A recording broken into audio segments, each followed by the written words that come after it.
to shoot time in the morning. And Mitch. Ladies and gentlemen, boys and girls, take me out to the ball game. Take me out to the crowd.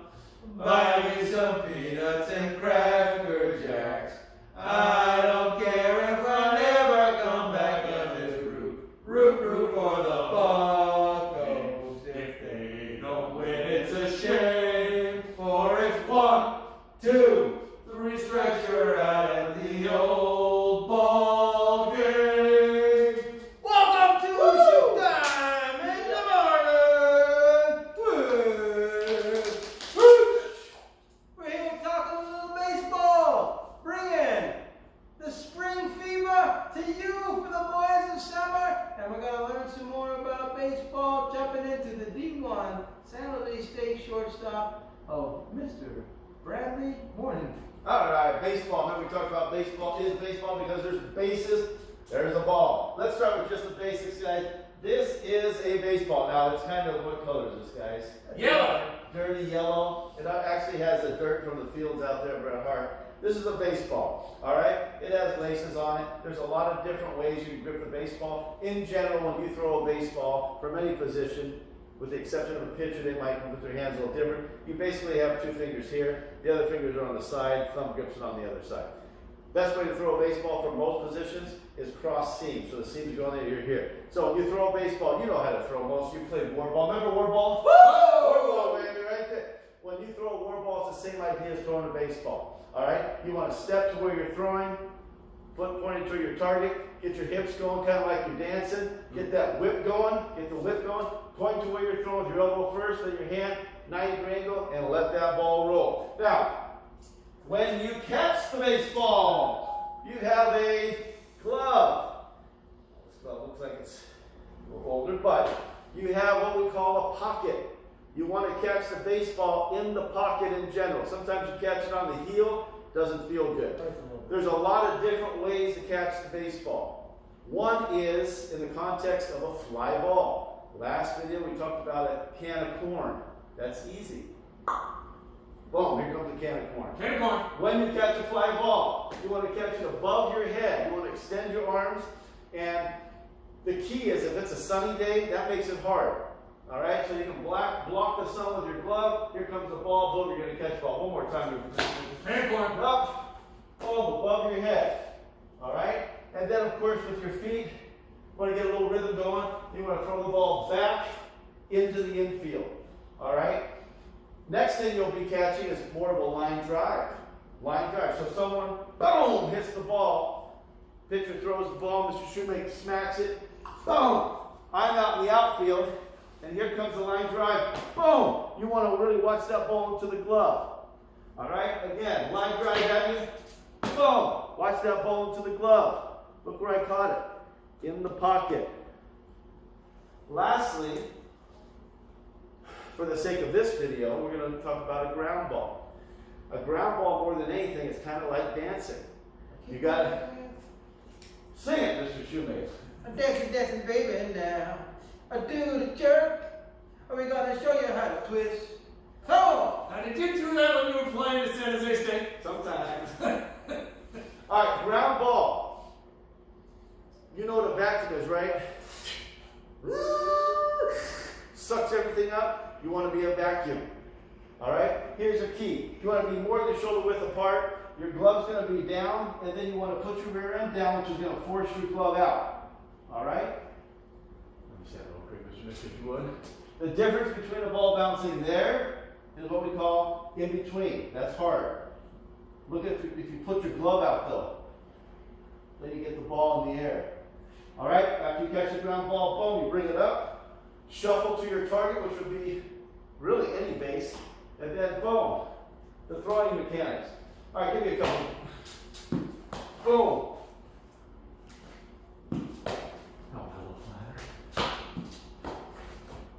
See how I'm doing it? Come over here, Mr. Mitchell, so they can see a little bit better. All right, he's going to give me a couple. Watch this. You hear? Mr. Shoemaker will be first base. Boom, you catch it here. Slow motion.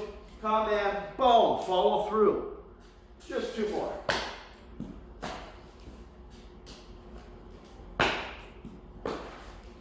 Right there. Guys, anything to add so far? No, I like it. The ready position is important, I think. Yes.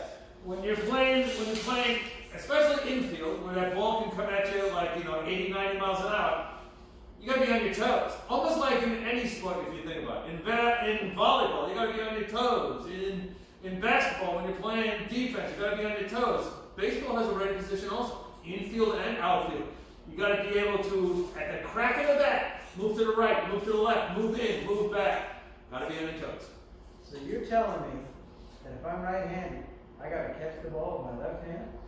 Yeah, with the glove on your left hand, yeah, because you're going to have to have your right hand empty so you can throw that ball. All right, so 2 hands of hand-eye coordination, left hand, right hand throwing, all right? Well, you want to have this hand there when you're catching, have the hand in position there, or if you're ground ball, make sure you cover the ball to make sure you have some protection there. Here's the key, guys. Baseball is a very coordinated sport. I know some of you guys may have seen it, it seems a little slow, but I would say personally, and I've played many sports and seen different things, some of the hardest things to do in all sports are in baseball. I would say up there, highly up there, is taking a line drive right down third base line, trying to catch that ball. Boy, that's up there. I do that. That one is a laser beam. That one's gotta be tough. Very tough. I used to like chasing down balls from center field. I was an outfielder. But the second thing, I think, probably hitting going from facing a top quality pitcher and trying to hit a 99-mile-an-hour fastball. And then you set up for I got your timing now, 99 miles an hour, and he throws with the same mechanics. He throws a 70-mile-an-hour swing early. But hitting and fielding baseball, very, very challenging. So we want you to be aware of that. And that reminded me of the next concept we're going to cover quickly, guys, is hitting.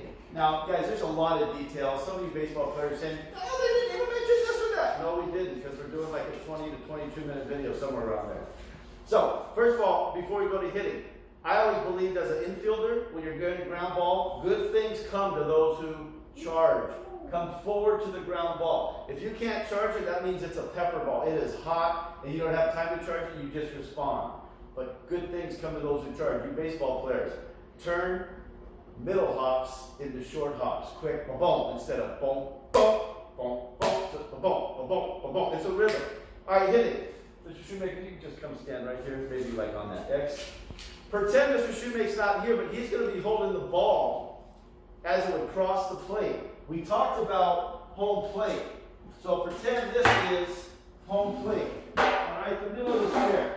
That's about home plate. I'm a right-handed hitter, so I'm on the right side of the plate. The ball's going to come in. First ball we're going to hit is an inside ball. So here it comes, about waist high, right on the inside of the plate. Look at this. Boom! Where's it going? Left field. All right? Same speed ball, but down the middle of the plate. I want you to notice something. Some of you are going to get it quick. Others of you will have to be explained to. Here comes the pitch. Boom! Where's it going? Right up the middle of the ballpark. Hopefully what's fun is at the pitcher's head. The pitcher goes, wow! That's always funny when you're rounding first. The last pitch and the most hard pitch hitters will tell you to hit is the outside pitch. Because you're always tempted to go like this, and it's an easy ground ball. Outside pitch. Same swing, you're hitting it later in the strike zone. So it's coming back down to the striker. Where's it going? Boom, right field.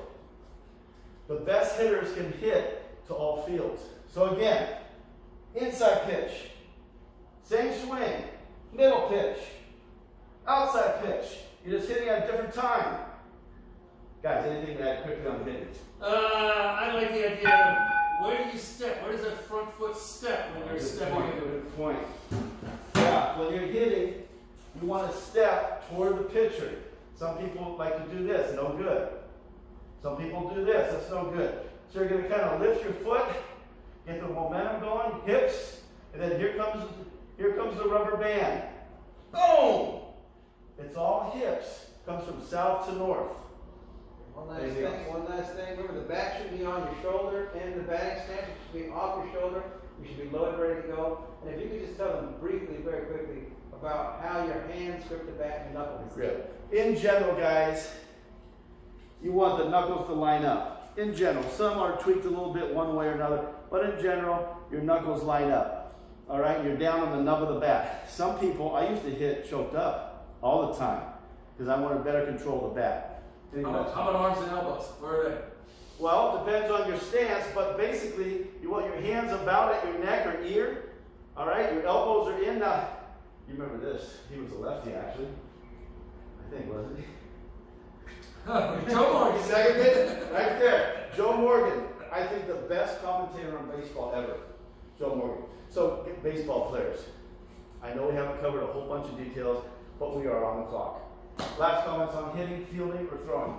We're good. All right, having said that, quickly, I have a question for you guys. If you could rewind your life all the way back to middle school, what advice, Mr. Shoemaker, Mr. Mitchell, what advice would you give yourself if you could rewind your life? What would you tell your middle school self? My middle school self would be, have fun, do all the stuff that you did, play, have a good time, but don't forget to work equally as hard as you did, and make sure you understand that having fun is nothing wrong with it. But if you work hard and you have success as an adult, the real fun starts after you're done with school, you're done with college, and then you have the money to say, instead of let's go to Great America, Mom, can I get a ticket? Say, hey, Mitchell, Warren Henwick, what are you doing? Hey, let's go down to Santa Cruz, hang out a bit. All right, no problem. You got our own money, you got your own stuff, so the real fun comes in adulthood. So you want to have fun as a kid, be a kid, have fun as a kid, but understand you're working towards something, and the real fun comes when your hard work pays off in adulthood. Mr. Mitchell, what's your thought? I'd say don't be so self-conscious. I mean, everyone's got their own trials and tribulations. Everybody's got their own thing going on. Enjoy life. Go out there. Be gregarious. Be fun. Say hello to a bunch of people. Don't be afraid. Don't think that everybody's watching you and staring at you. They're not. They have their own life. They think that everybody's staring at them, and everybody's worried about what they're doing. Nobody's worried about what the other person is doing. Everyone is so focused on themselves. So you should realize that no one's really watching you. Don't be frightened. Don't think that, the camera's always on me. It's not. Everybody's wrapped up in their own world. So you, loosen up. Okay? Loosen up. Enjoy life. Get out there and do some stuff. How about you, Warren? Well, Mr. Mitchell took the words right out of my mouth. I was going to say, don't take yourself so seriously. A lot less people are watching you a lot less of the time than you think. Yeah. Get your mind off yourself. Don't take yourself too seriously. We certainly don't. The videos, you know what I mean? Yeah. All right. And I don't take these two too seriously, that's for sure. That's true. That's probably wise. Sports Factor, what's on your mind? All right, let's see what we got here. We're talking baseball still, right? All right, so here's a good one. In baseball, the idea is to hit, if you hit 300 for a lifetime, you're going to the Hall of Fame, okay? 300 is really hard to do, all right? Now, a couple of guys have actually hit 400 in a season, which is amazing. It's 100 points more. Who is the last guy in baseball to hit 400? Who is that guy? Excellent. Excellent. And think about this in terms of hitting a baseball. What other sport can you be a failure 70% of the time? He mentioned an average of 300. That's 3 out of 10 guys. The other 7 times they're failing. What other sport can you fail 70% of the time and be called good? You mentioned 400 average. What other sport can you fail 60% of the time and be called great? Hitting a baseball is the most difficult athletic endeavor, in my opinion, of all endeavors. Mr. Shoemaker. Well, as I look at this baseball glove, I see a name I haven't seen in many years. And that name is Chipper Jones. Oh, yeah, baby, Chipper. Chipper Jones was the guy from my childhood, and he played for a team called the Braves. And my question for you is, what city did Chipper step on the field in? Where did the Braves play baseball? Excellent.